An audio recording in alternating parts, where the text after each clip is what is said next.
That's Vox Sambu, and we are joined by the hip-hop artist in Montreal. His website is voxsambu.com, and joining us as well from Ottawa is Jean Saint-Ville.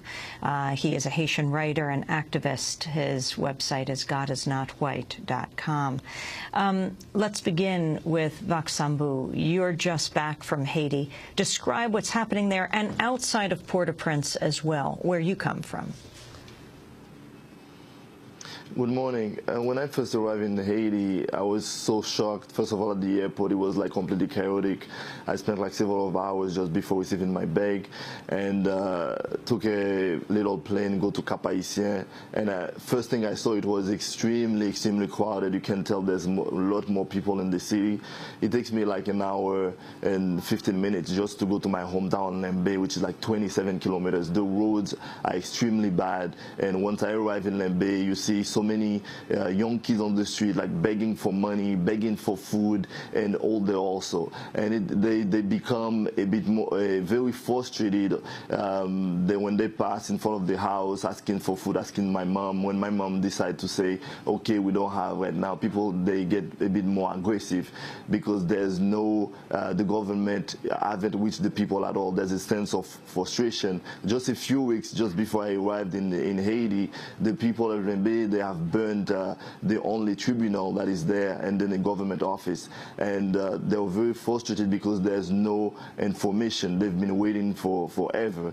Like, imagine in Port-au-Prince where all the help being there and people are still frustrated. Can you imagine like in the north side of Haiti right now, and Cap Haitien, everybody's worrying about the next earthquake.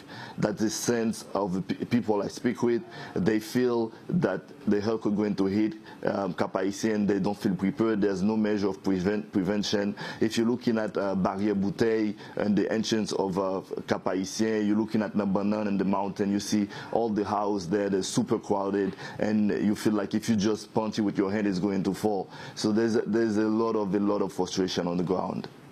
And Jean Saint-Ville, the issue of funding right now, it's been 7 months since the earthquake. A recent review found that only 2% of the pledged money has actually been delivered. And now this is coming with this call by a group of academics and thinkers calling on France to repay what they're calling the independence debt that was imposed nearly 200 years ago. Can you give us a history lesson of what happened once Haiti won independence from France? Yes, of course, Haiti was fighting against racial slavery from the time that the Africans landed in 1499. And when the independence was won, France was obliged to accept the reality. And it's in that same year, in 1803, that France actually sold Louisiana to the United States for $15 million US, realizing that Napoleon would not be able to build its empire in the Americas.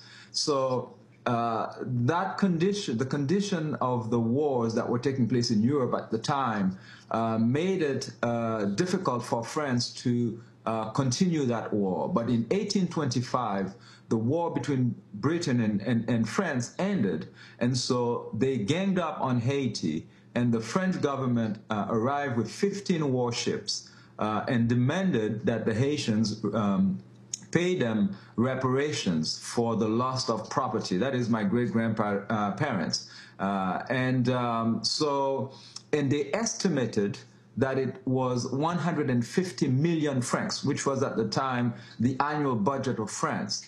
And Haiti paid that ransom up to 1947.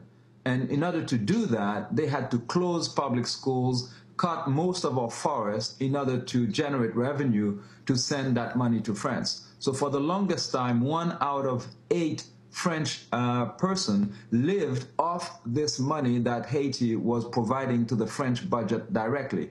So it's not surprising that there is no infrastructure that was ever built on the western side of the island. You don't find one tunnel in the whole western side of the island of Haiti. And on top of that, Jean Sainville, I wanted to interrupt for 1 minute just sorry. to play the call for reparations from France that came 1 month after a group of Montreal-based activists pulled off a hoax declaring that France had decided to pay up.